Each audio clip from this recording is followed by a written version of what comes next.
नमस्कार। कभी सोचा है कि हमारे नजरिए में एक छोटा सा, बिल्कुल छोटा सा बदलाव किसी की पूरी जिंदगी को कैसे पलट सकता है? आज हम एक ऐसी ही कहानी को समझने वाले हैं जो ठीक इसी सवाल का जवाब देती है। तो सवाल यही है, क्या सच में सिर्फ अपनी सोच को बदलकर अपनी पूरी जिंदगी को एक नया मोड़ दिया जा सकता है? ये सुनने में बहुत बड़ा सवाल लगता है ना? पर इसका जवाब हमें एक भिखारी और एक व्यापारी की बड़ी ही दिलचस्प कहानी में मिलता है। तो कहानी शुरू होती है एक भिखारी से। एक ऐसा इंसान जिसकी पहचान, जिसकी दुनिया, सब कुछ बस उसके भिखारी होने तक ही सीमित था। वो शहर के एक रेलवे स्टेशन पर रहता था। उसका हर दिन बिल्कुल एक जैसा, ट्रेनें आती, ट्रेनें जाती और वो यात्रियों से भीख मांगकर अपना गुजारा करता। सोचिए, उसकी पूरी जिंदगी बस उसी एक दायरे में, उसी रूटीन में सिमट कर रह गई थी। लेकिन फिर एक दिन कुछ ऐसा हुआ जिसने उसकी इस एक जैसी चल रही जिंदगी को पूरी तरह से हिला कर रख दिया। उसकी मुलाकात एक व्यापारी से हुई जिसके एक सवाल ने सब कुछ बदलने की नींव रख दी। उस दिन भी वो हमेशा की तरह भीख मांग रहा था। तभी उसकी नजर एक अच्छे कपड़े पहने, सूट बूट वाले आदमी पर पड़ी। उसे लगा, अरे वाह, ये तो कोई बड़ा आदमी लगता है, इससे तो अच्छी भीख मिलेगी। बस इसी उम्मीद से वो उसके पास पहुंच गया। लेकिन हुआ क्या, उस व्यापारी ने पैसे देने के बजाय एक ऐसी बात कह दी जो उस भिखारी के लिए एक झटके की तरह थी। उसने कहा, जब तुम किसी को कुछ दे नहीं सकते तो तुम्हें मांगने का भी कोई हक नहीं है। मैं एक व्यापारी हूं और मैं लेन देन में यकीन करता हूं। ये शब्द उसके कानों में गूंजने लगे। अब ये बात उस भिखारी के दिमाग में घर कर गई। जिंदगी में पहली बार उसने मांगने के अलावा कुछ और करने के बारे में सोचना शुरू किया और यहीं से उसके अंदर एक बहुत बड़ा संघर्ष शुरू हुआ। उसके जहन में बस एक ही सवाल घूम रहा था बार बार, मैं तो एक भिखारी हूं, मेरे पास किसी को देने के लिए है ही क्या? ये ख्याल उसके लिए इतना नया था कि उसे अपनी बेबसी का एहसास होने लगा।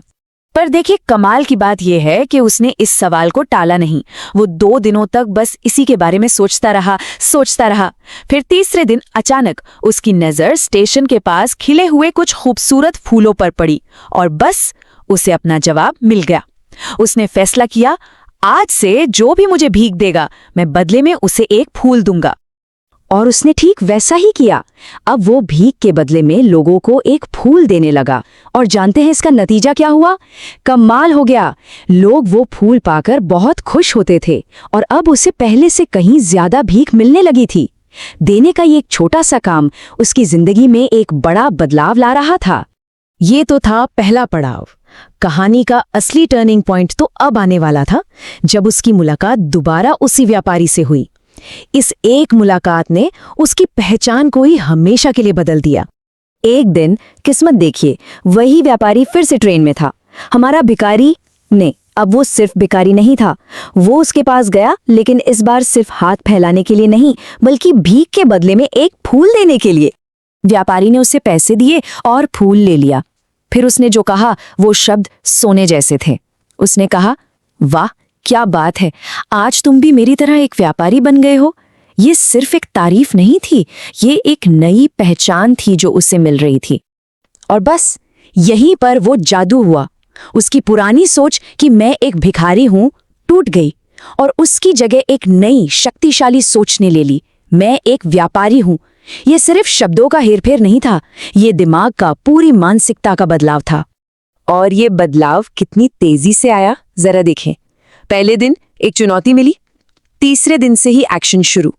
कुछ हफ्तों में एक मुलाकात ने पहचान बदल दी और देखते ही देखते सिर्फ 6 महीने में वो भिखारी एक कामयाब फूल व्यापारी बन गया। 6 महीने बाद जब वो दोनों फिर मिले तो नजारा बिल्कुल ही अलग था। वो इंसान अब भिखारी नहीं, बल्कि सूट बूट में शहर के सबसे बड़े फूल व्यापारियों में से एक था। उसने उस व्यापारी को बताया कि कैसे उसकी कही एक बात ने उसकी पूरी जिंदगी बदल कर रख दी। तो इस पूरी कहानी से हम क्या सीखते हैं?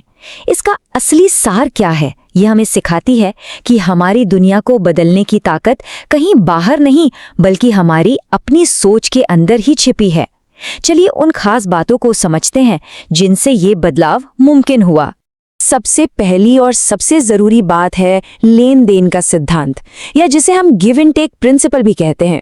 ये कुदरत का एक सीधा सा नियम है कि कुछ भी पाने के लिए पहले कुछ कीमती देना पड़ता है।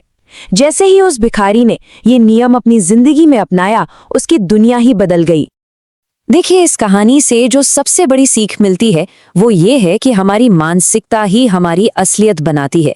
अगर कुछ बड़ा बनना है तो पहले बड़ा सोचना होगा, क्योंकि कामयाबी बाहर नहीं, हमारी सोच में ही छिपी होती है।